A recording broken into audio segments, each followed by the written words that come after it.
What's good, boys and girls? The Fins Up podcast brings you the 7th edition of the Toby R's / the Matty M's.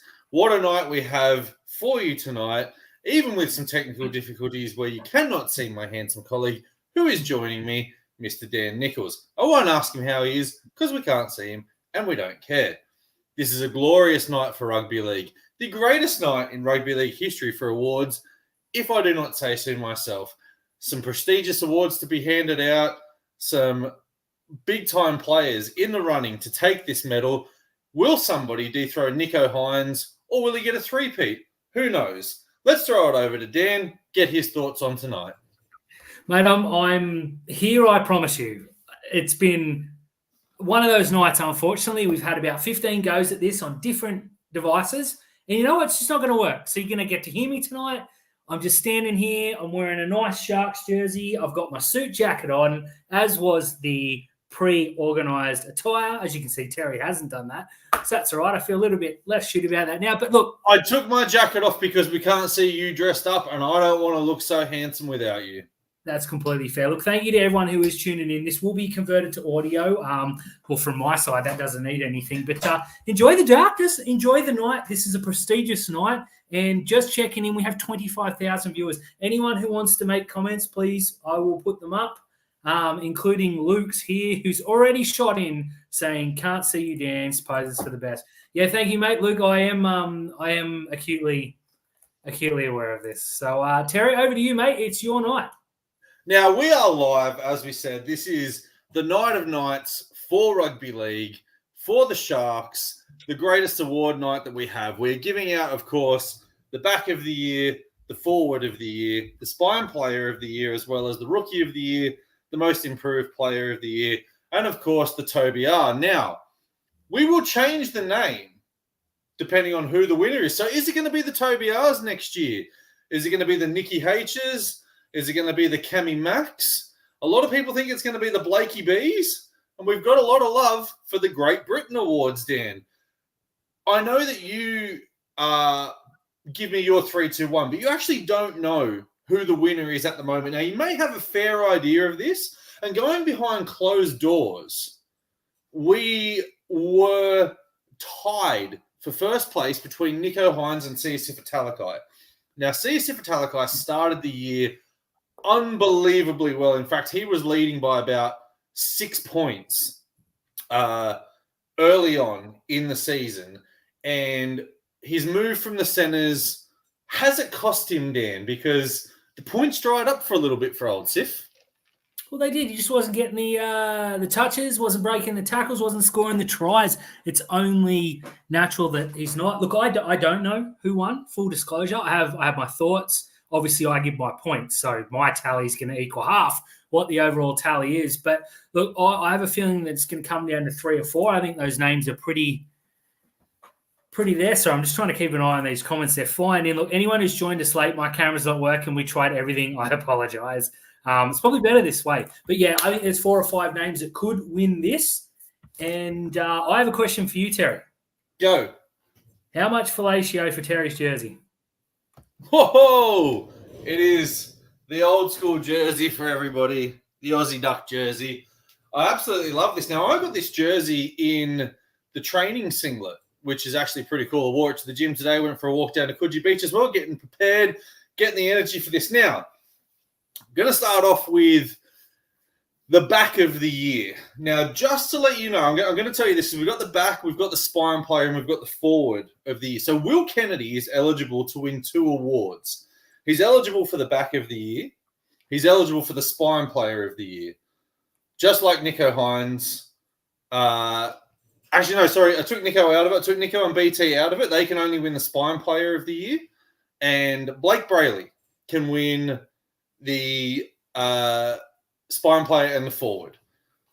So I made it a little bit harsh for Nicho and BT, but they're just spine players, Dan. They're just halves. Who cares? Yeah, they're not backs. We all know what a back includes. We don't rubbish. We're not. You know us. We do it our own way. And thanks to everyone who's commenting. I'll try and keep them going. Again, I will keep mentioning, but I am here. I promise. Terry's cursed my computer.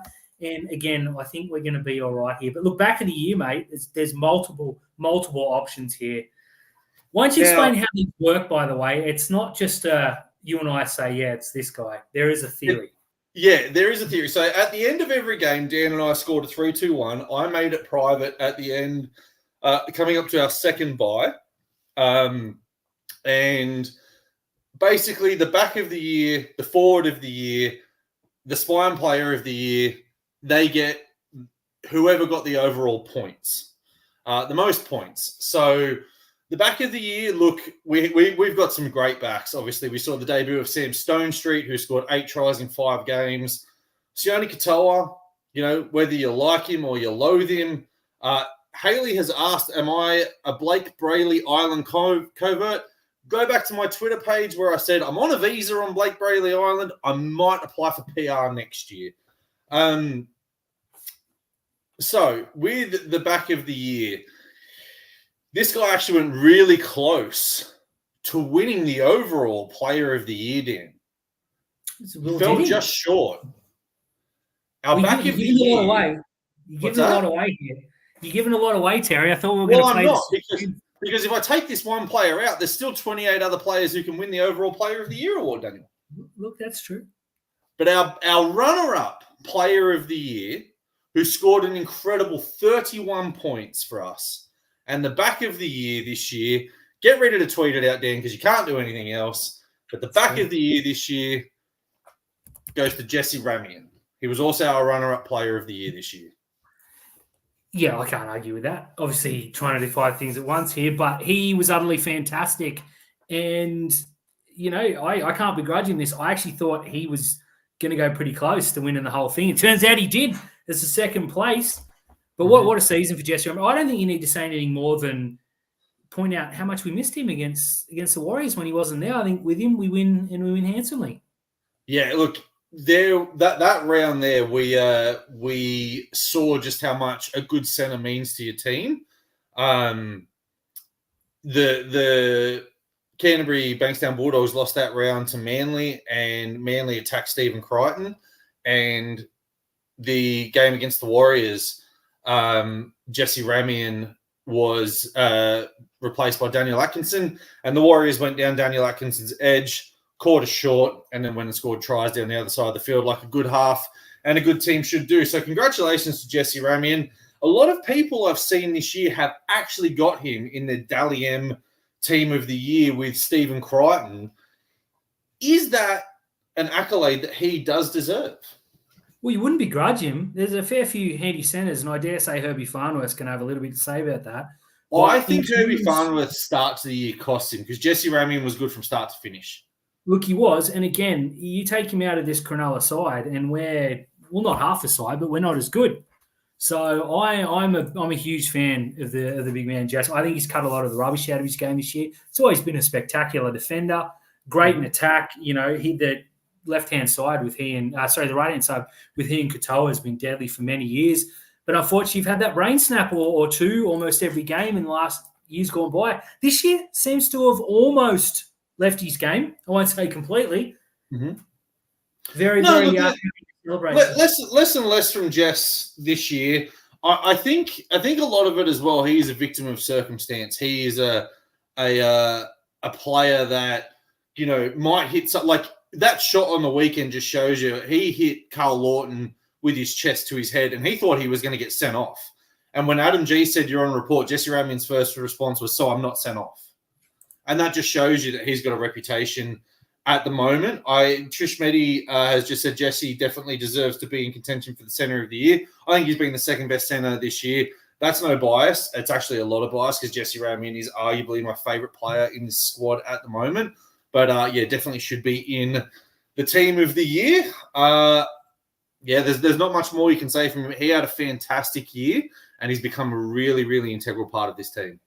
Yeah, he's almost a leader as well. Now, I just want to throw this one up before I get lost in the shuffle, but our great mate at AJL Sports Edits and Vlogs, make sure you check out their YouTube, please. Billy Burns left edge for 2025, RL Guru, which is a stab at something he said earlier in the season, said he was going to outdo T. Walton. So anyone who wants to take a stab, please send them through because I'm all about that shit housery. Let's move on to the prestigious Rookie of the Year award. Now, we've handed out a Rookie of the Year every year since this podcast has gone to air. In 2018, Jesse Radmian won the award. In 2019, Britt Nickera, ahead of Bronson Zeri, won the award.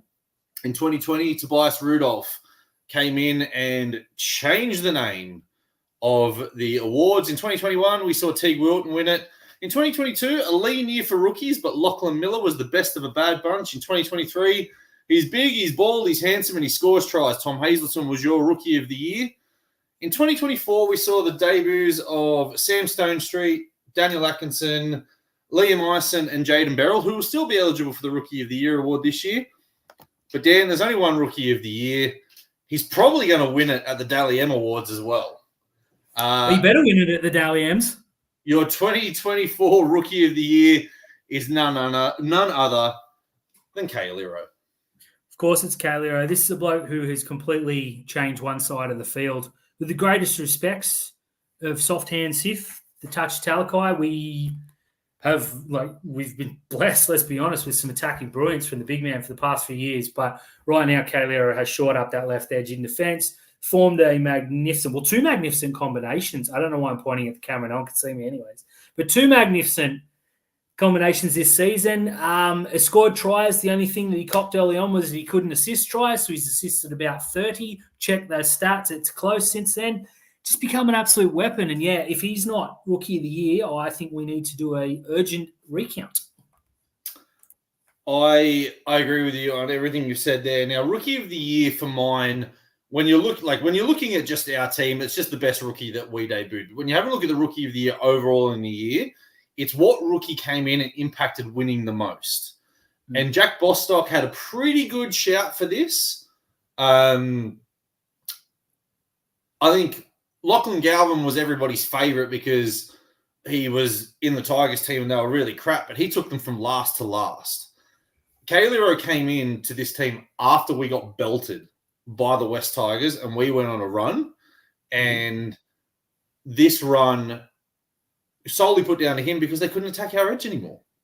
No, they couldn't. Well, we saw a couple of weeks ago when he went back and Dane Gagai had an absolute field day and should have set up the match-winning try if not for some Will Kennedy brilliance. And on this past Sunday, Sif Talakai defended one set in the centres and conceded a try. So, look, and I'm not blaming Talakai. The bloke's a forward that was asked to play centre, did exceptionally well. But we have a weaponry centre who we re-signed, thank God. It was getting to a point where you're just waiting for a club to come in and nab him because there were lots of clubs looking for star centres, young centres, and, geez. I was so glad when he re-signed. I'm getting a bit choked up here. I know no one can see me, but I'm crying genuinely. Just a fantastic agenda that finally came off because I don't usually do that. I usually talk player up and they dedicate their lives to being as shit as possible.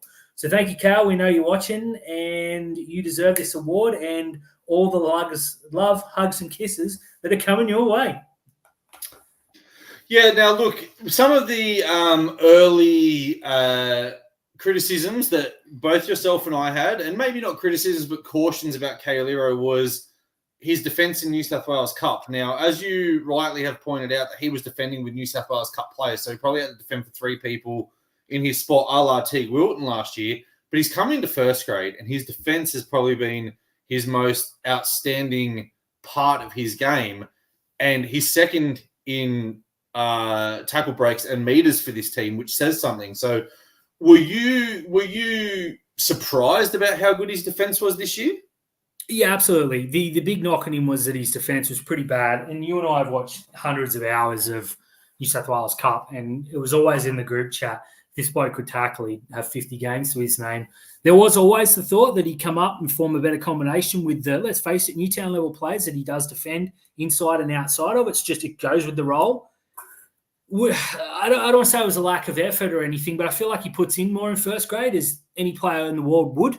As you see, Dan Atkinson, he drops back to Newtown, plays terribly, turns into Superman. The second you put him back in the Sharks jersey. So it just goes with the territory, as I said.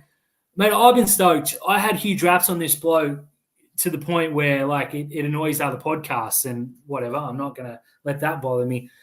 But the way he's come in, he's exceeded my expectations. Rookie of the Year is the minimum honour for this kid. He's going to play. He's going to be the Cook Island superstar in this upcoming Pacific. There's talk that he'll play centres, which I'm glad to see because at fullback, he's going to get bombed out of the game there. So, mate, I have actually read that he is going to get selected for New Zealand.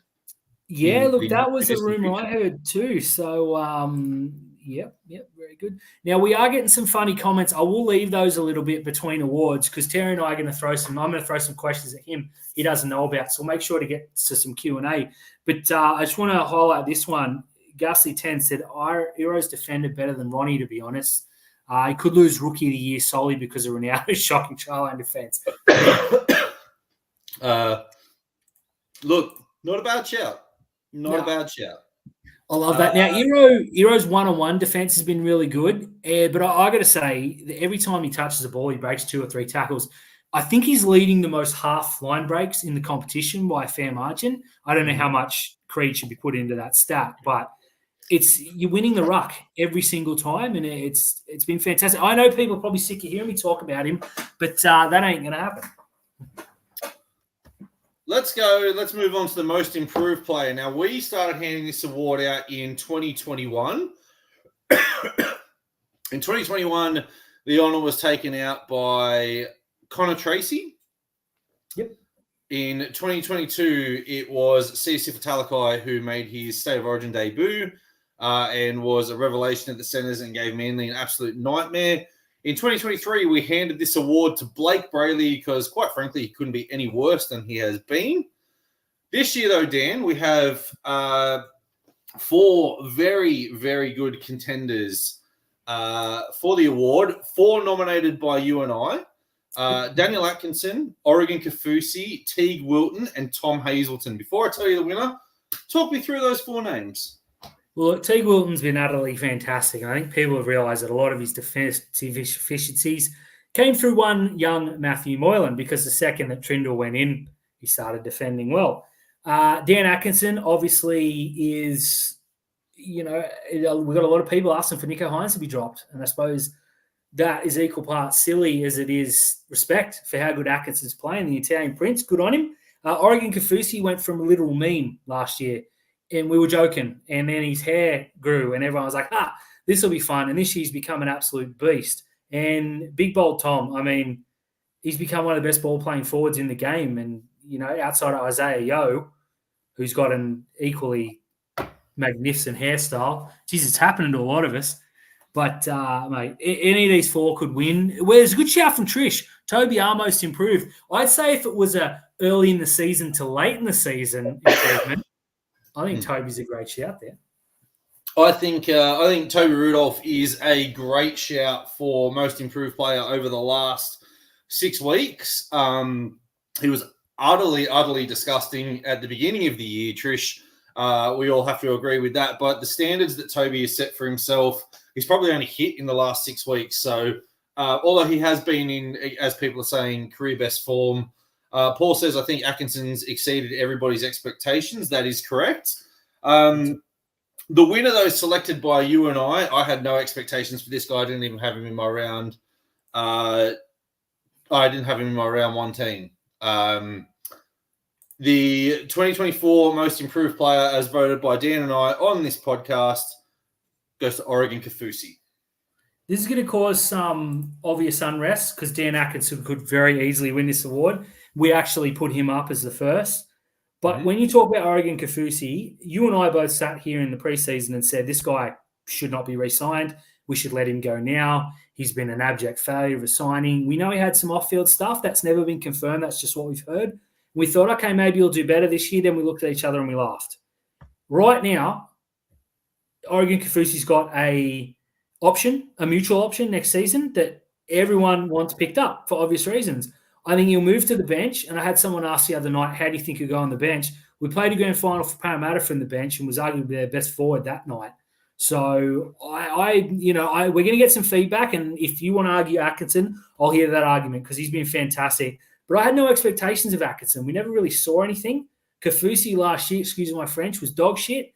This year, he's been pretty magnificent. He has, look, when we lined up in round 1 against the Warriors and Taylor has asked, is Oregon staying with us, mate? It's a mutual option. We don't know if he's picked up his side or we've picked up our side. All that has to happen is someone says no and he's gone. We just got to play this one by ear. For Oregon, when he was named in round 1 and we had the injuries to Hamlin-Uele, we had the injuries to other players, I thought, all right, he's in the team for the sake of picking him and putting him in the team, and he'll be out of the team in no time. He is the one consistent starter that we have had all year that has probably shown. Now, there are some games where you have a look at his running meters and you're like, and then you also have a look at the stints that he had on the field, and we didn't have any ball. Like, I remember the big criticism after the Dolphins game was Oregon Kafusi's opening stint was absolutely garbage. We were down 22-0 and we had the ball 13% in the first 20 minutes. So he couldn't have a run. His defense was incredible. They were scoring tries on the edge. The turnaround that he had to go from cast off to, I think he's got to start with Addin Fonua-Blake if we keep him. Gasly says, I could make a case for Dan honestly being Spine Player of the Year. Possibly. You could make a case for him being Spine Player of the Year. However, he really only had one good game, and that was in Melbourne, if I'm honest there. But back on Kafusi, I hope he stays. He's gone from being a grand final prop into a World Cup prop, into being an absolute meme for us, into being one of our most important. And I think that Addin Fonua-Blake is going to be the best thing that ever happened to him. Oh, it's going to be humongous. Now, before we move on to the next one, we're just getting some feedback here, Terry. Yep. Great mate has said this award show is a sham, should be named after the Sharks' best ever player, the converted Chad T Awards. Stuart, can you block that guy? Respectfully, no, thank you. Surely we need a Ben Pomeroy for either stupidity or monster hit of the year. That's a great shout, because Pomeroy could either be your best player or your worst player in the same set. So that's a very good shout. And the podcast pest, Luke, has asked, with the NRL season nearing an end, not long until OKC start to lose to the mighty Lakers. What do you reckon, Terry? Thoughts real quickly. The Lakers team this year is worse than the West Tigers team, so I'm pretty sweet. I think we're going to be okay. Now, before we get into the next award, let's talk about the Player of the Year award, Dan. We had, as we said, we've had Oregon Kafusi. We had Sisif Talakai burst onto the scene. We had Nico Hines steady the ship. We had some injuries. We had some inconsistencies. We had strong ends to the season for lots of players.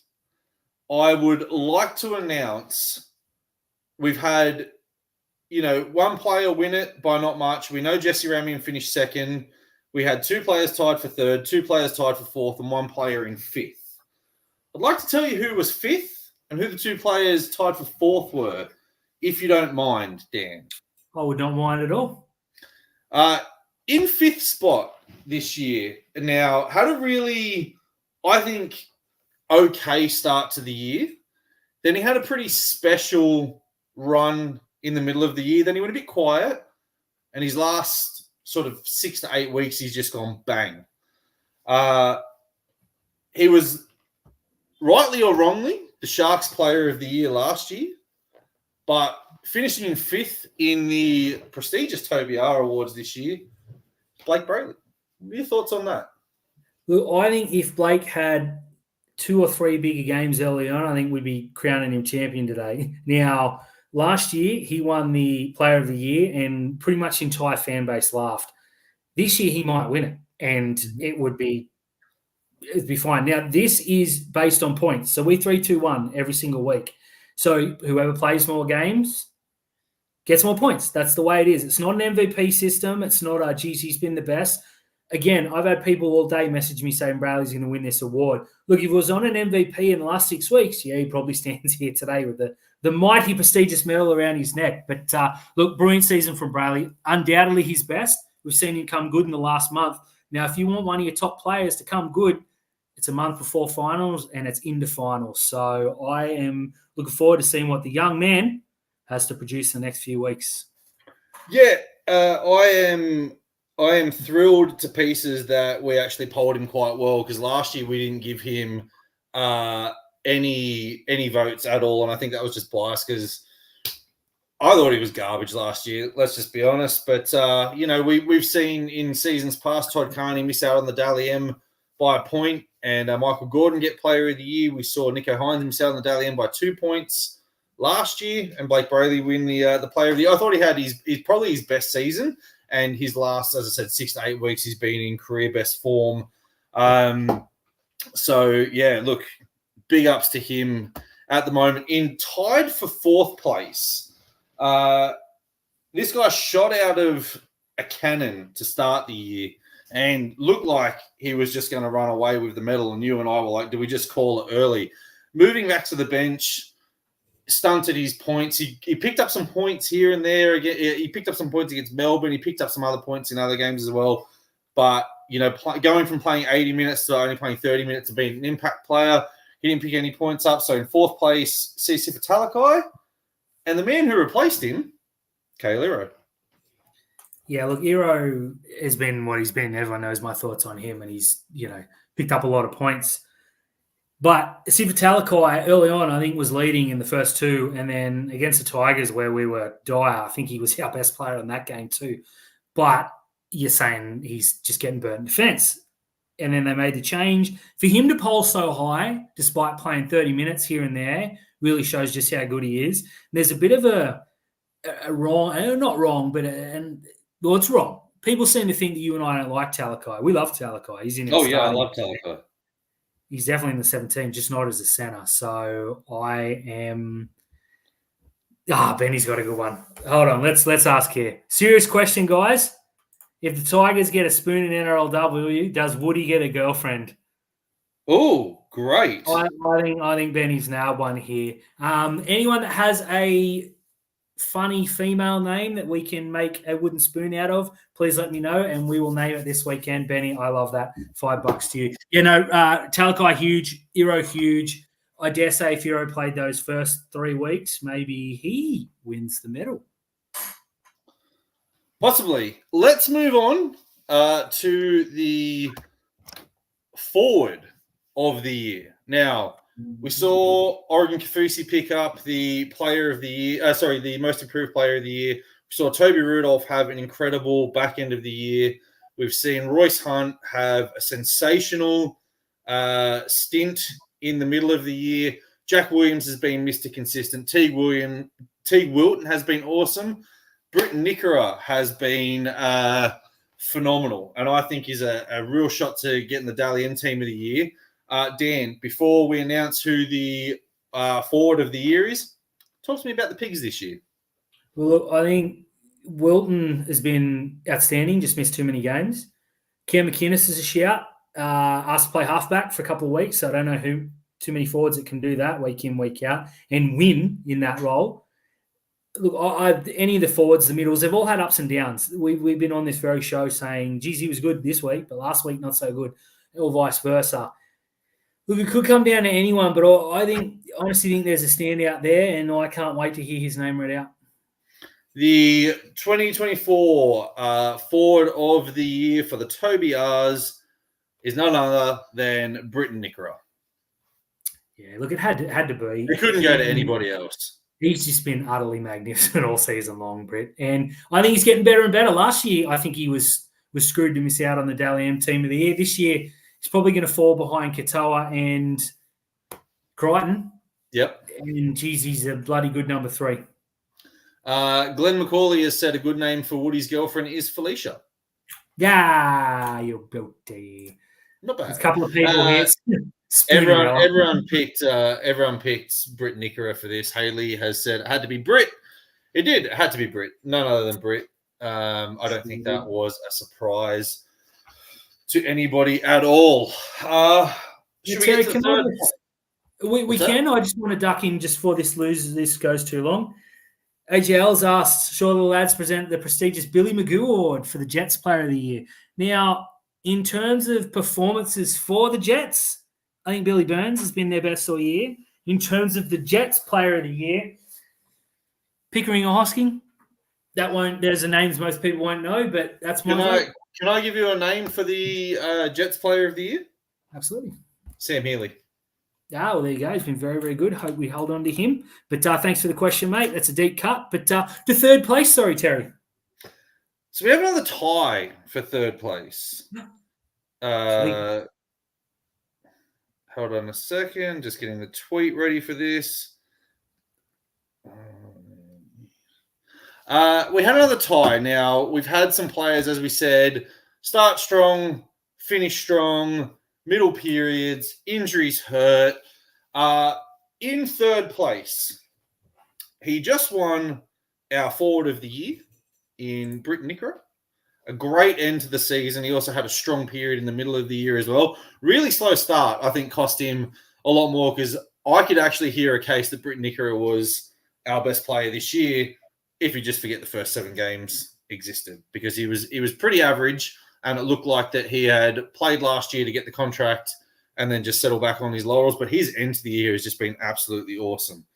Now, the person who he tied in third place with, full disclosure, I think would have won the award had he not made an appearance in State of Origin this year, because the way that he was playing was absolutely awesome. But in third place, we have Britt Nickera and Nico Hines.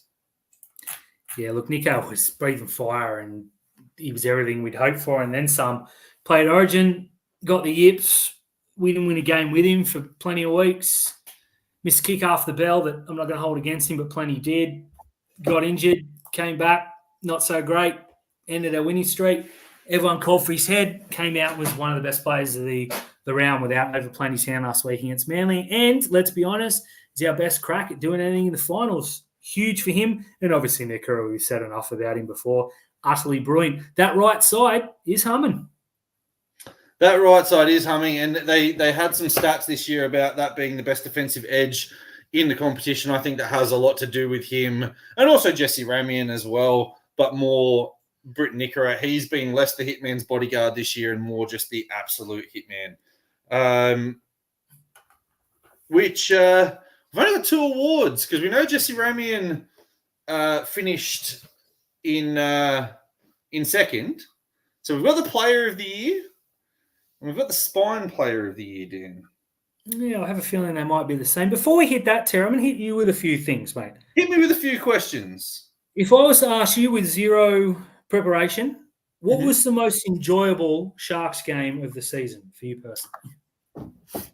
The game that I really, really enjoyed was the comeback at home game against Canberra, because it was like a party atmosphere at the start of the game, and then Canberra just went out and went bang, bang, bang. We were down 18-0 before you knew what happened. And it went from being a carnival to a fucking morgue, right?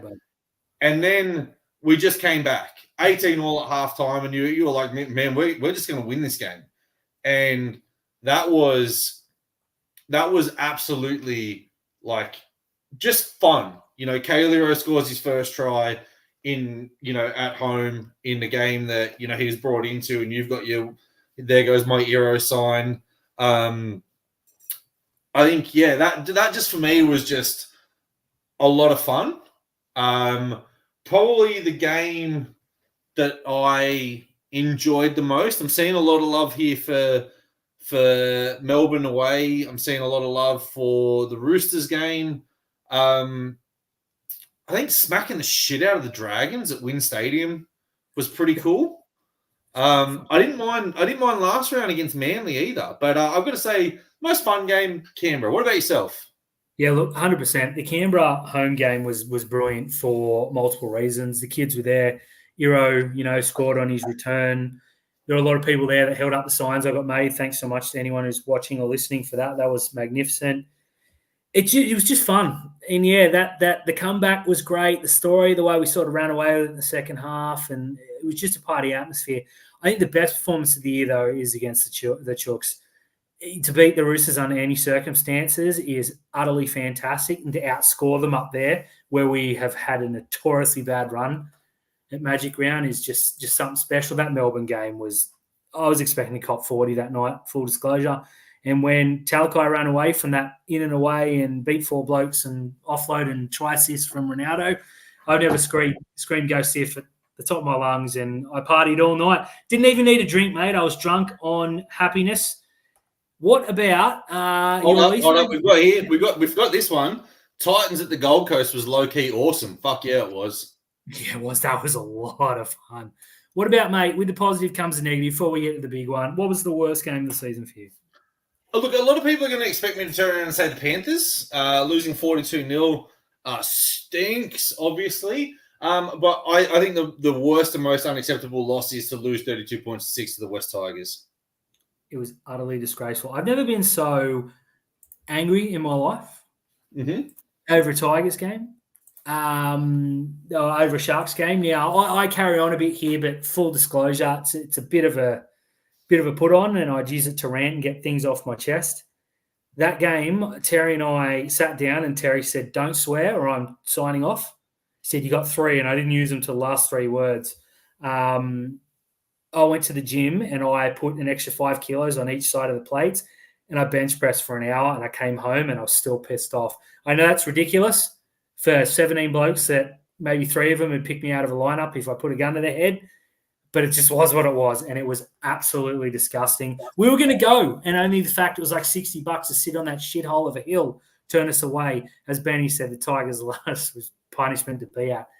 Good shout here. Doggies game. That was terrible. All we heard all week was how shit Nico was and how great Matt Burton is and how clutch he is. Bloke missed 3 field goals. Nico missed 1, and everyone's going on about how clutch the bloke that missed 3 was. Mm-hmm. Yeah, we just didn't give him the opportunity. And there was, you're exactly right. That was terrible. I've got a question for you, Dan. What about the moment of the year? I'm going to be biased. I'm going to say the Sam Stone Street try and debut. It was perfect. It just the way he ran and scored in front of his boys, yourself included, hand up. Just the kids were both on their feet. Yeah, just perfect moment for me. Sam Stone Street. I've got like 2, and I can't separate them, right? But I have to say, a sick moment is kicking a field goal and not even a tackle later, scoring a try. Yeah. That's cool. Yeah, Steve Bowden says Talakai running to score against Melbourne. Goodbye. Yeah. The next moment comes for me, again in the same game, but in the first set of 6 against the Sydney Roosters at Magic Round, we score a try through Will Kennedy. Oh, yeah, that was good. And in the last set of 6, we score a try through Tom Hazelton. I think that's pretty cool. Yeah, it was great. A lot of things here for Sifa. That was a brilliant moment. Stone Street on debut. Yeah, it was it's been a bloody good season. No matter what happens from here, it has been a tremendous season. It has been a tremendous season. So that leads us in. We've got 2 awards left. The Spine Player of the Year. Obviously, we know that now is between Will Kennedy and Braden Trindle. And the winner of this is your Player of the Year in the prestigious Toby R's. Now, it's down to Will. It's down to BT. Can we get some guesses real quick while we draw this out just a little bit? Give me your thoughts on both players' seasons. I think Trindle's been fantastic. Earlier in the year, full disclosure, I wanted Cade Dykes to be our 5'8". I just thought he was bigger and faster and had a better kicking game than Trindle. And Trindle has dedicated 23 rounds-ish of 27, making me eat those words gladly. Will Kennedy has had a season that, if you read the Facebook groups, they'll tell you he sucks. I couldn't disagree more. He's been utterly fantastic. But for me, there's only one winner, Terry, and I'll throw that to you. Yeah, look, Will Kennedy has had not the year that you'd expect. Well, last year he had 14 tries and 14 try assists.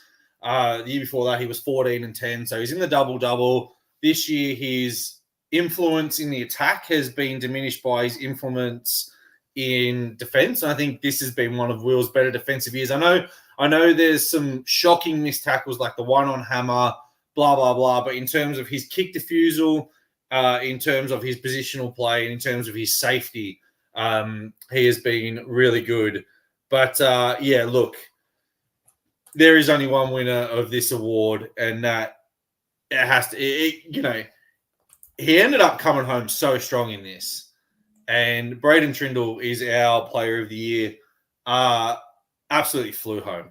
And my God, when Nico Hines went down with the broken leg, you and I both turned to each other and just went, well, not only could we drop out of the top 4, we could drop out of the top 8. We could have a South-like run and drop out of it. Shit, he did not let us down. Like, he let us down at the beginning of the year when he had that stupid moment of madness, and a lot of people are saying that that's going to cost him the player of the year from the Sharks. And if they go that way, and if they tap him on the shoulder and say, mate, you were the best player this year, but obviously the suspension says that we can't do it, I would also like them to turn around and go, it's great to see you bounce back from the suspension. You are our player of the year. Man, he was so good this year. So good. He's been so good. He's helped Nico a lot too, because look, he could have won the most improved player and the player of the year. We just didn't nominate him. He was pretty good last year, but look, that left side when Matt Moylan was there, it was just a defensive liability. He scored lots of tries, but for every one we concede 2, and every time the game was close, they just run it Moylan. As soon as Trindle came in, that completely changed things. Obviously, you had Iro, and there's the magic combination down the left. Far from perfect, but much, much better. Look, Trindle is running the show. He's the 7. I don't care what number's on his back. He's been the halfback for the past 2 months when he's been there. Yeah, look, I ultimately think his indiscretion earlier in the year, I don't want to sugarcoat it. I thought it was horrible. And there's a question here from Matt that asked, did we think we'd seen the last of Tricky after the incident? Yep. Yeah, look, a little bit, mate, especially if he was found guilty. Now, the way he's bounced back's been great. I don't want to downplay. He's an idiot, and I wish that hadn't happened. But the way he came back was fantastic. And if they do go that way, then so be it. His kicking game has improved Cronulla a lot. His defense has, his running game, and he's been our best on ground. I can't remember the exact points breakdown from what I saw before. We go on about I didn't see. I was privy to some of it. He got a lot of points. And I think it came down to who played best in the last game. And I had Trindle best on ground this past week. So he wrapped it up. And Paul, as he rightly says in his game against Manly, wow, well, that won it. So There you go. Yeah.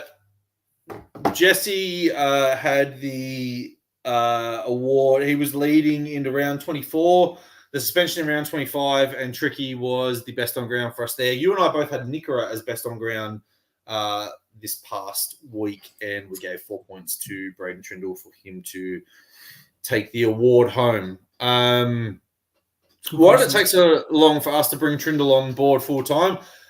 The club loved Matt Moylan. They did. The club absolutely loved Matt Moylan, and it wasn't until he became an absolute detriment to us. So with this, we are changing the name next year, and the awards will now be known as the Tricky Tees.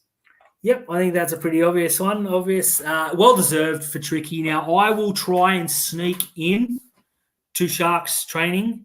So if anyone can bail me out that afternoon, that'd be great. And I'll try and get an award to Trindle. Should we exclusively... It'll be a half-drunk VB can with a Winnie Red hanging out of it. It will be, and he will have deserved it. Look, Luke's asked any concerns potentially targeting Trindle. Yeah, absolutely, mate. Yeah, absolutely. And you have to think that his halves partner is on $1 million, and Trindle's had this year where I think he scored like 10 tries and had 16 try assists in 17 games. He's got to be thinking to himself, well, if Nico's on $1 million, I could probably get like $600,000-700,000 somewhere. There's gonna be a lot of clubs. I don't think the way that we've looked after him, I don't think he'll leave. No, me neither. But it's a great shout. I think Brisbane are to watch though, because I think he's from up around there. Should we award the Matty S now? Because we sort of blew that result last night.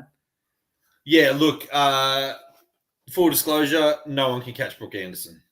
She's too far ahead. She's just too perfect in every single way, and I say that totally She's biased. 14 points clear with 2 games to go. So there you go. There's that one.